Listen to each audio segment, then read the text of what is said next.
Hey, bonjour à vous, j'espère que vous allez bien. Alors, comme vous avez pu le constater, en tout cas, pendant le confinement, j'en ai profité pour faire autant de vidéos que d'habitude. Mais au moins, bon, au moins j'ai mis des idées de côté pour les prochaines vidéos à venir. Ce sera donc plus simple pour moi de vous les proposer plus tôt si j'ai la DTR. Hein. Après, ça, c'est un autre souci. Voilà, instant déballage de vie dont tout le monde s'en fout. Oui, c'est fini. Hein, voilà, donc maintenant la vidéo, mais juste avant, le nouveau générique. Hein,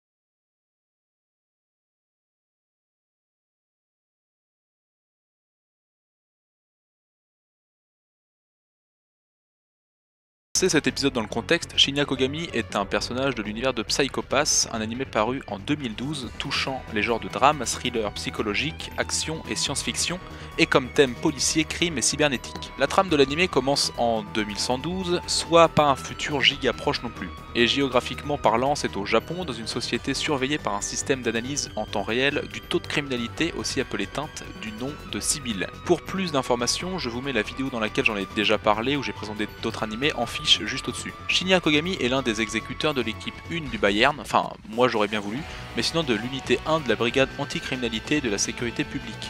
Les exterminateurs abattent les cibles dangereuses à la place des inspecteurs pour ne pas nuire à leur santé mentale. Kogami est l'un des 3 exécuteurs de cette équipe, il est d'ailleurs pour moi l'un des personnages les plus charismatiques, toutes licences confondues. Âgé de 28 ans, il est assez solitaire, presque introverti, mais en a plus rien à foutre qu'il n'est timide.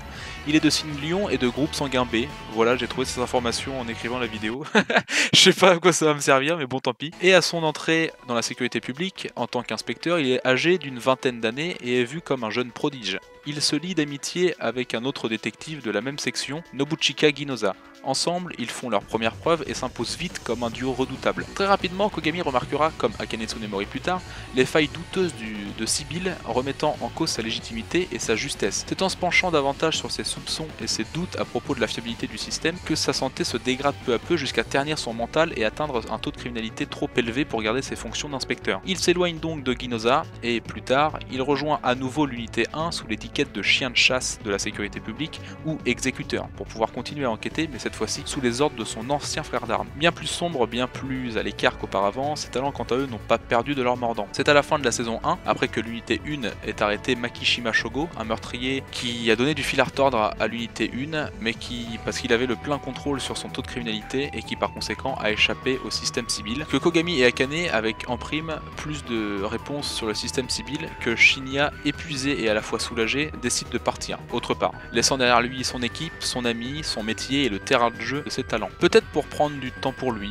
ou se reposer, j'en ai aucune idée, personnellement moi je ne l'ai pas demandé. Durant la saison 2, nous n'aurons aucune trace de lui, aucun élément, aucune nouvelle. Ginoza est quant à lui passé du côté des exécuteurs. Lors de la saison 3, encore en cours de diffusion, des épisodes de 45 minutes et ça j'adore, Ginoza ne fait plus partie de l'équipe non plus et Akane a été renvoyé et attend son procès face au système Sibyl pour avoir voulu montrer son fonctionnement au grand public.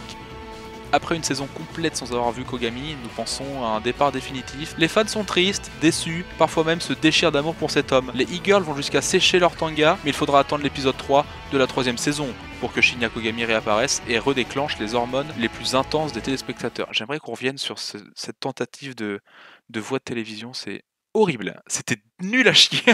Épaulés de Ginoza, ils sont sous les couleurs du quartier des affaires étrangères pour filer un coup de main à la nouvelle équipe de l'unité 1. Attendez, je suis encore sous le choc de mon truc d'avant.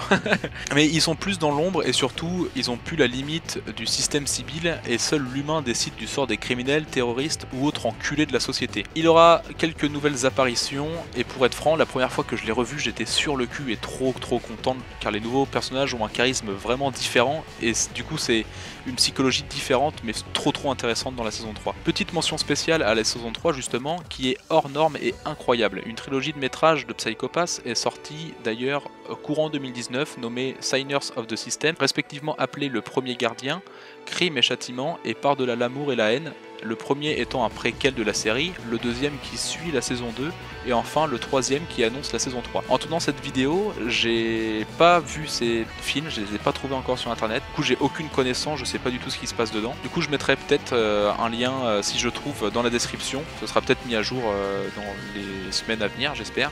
Hop, petit aparté, donc non, la vidéo n'est pas sponsorisée par Raid Shadow Legends, mais juste pour ajuster certains de mes propos qui selon moi n'étaient pas clairs lors du montage. En gros, après avoir abattu Makishima, donc l'actuel pire ennemi de Kogami dans la saison 1, il n'avait plus aucune utilité selon lui et ça faisait du coup un total vide parce qu'il avait attribué beaucoup d'attention et d'énergie à ce mec pendant plusieurs années. Et c'est pour ça qu'il se casse, il est perdu et part sans but comme je l'ai dit, jusqu'à arriver en Asie du Sud où il est presque un mercenaire mais c'est pas sa mission première, genre en gros tuer le dégoûte complètement. C'est lors d'une mission particulière dans le troisième film Signers of System qu'il est recruté par les affaires étrangères. Et du coup en ce qui concerne les films, en termes de chronologie, même si ça importe peu lors du visionnage, il faut commencer par le 2, puis le 1 et le 3. Après si on veut suivre la chronologie, mais en vrai les films ne se suivent pas vraiment et c'est juste ça apporte des petites histoires complémentaires, mais voilà, c'est juste pour rectifier tout ça. Merci à vous. Merci à vous d'avoir regardé cette vidéo. N'hésitez pas à lâcher un pouce bleu. Moi je suis pas fan du pouce rouge, je vous cache pas. Et n'oubliez pas de vous abonner aussi, ça, on est de plus en plus nombreux et franchement ça me fait trop plaisir. Et donc passez de bonnes vacances, c'était Zeden, ciao.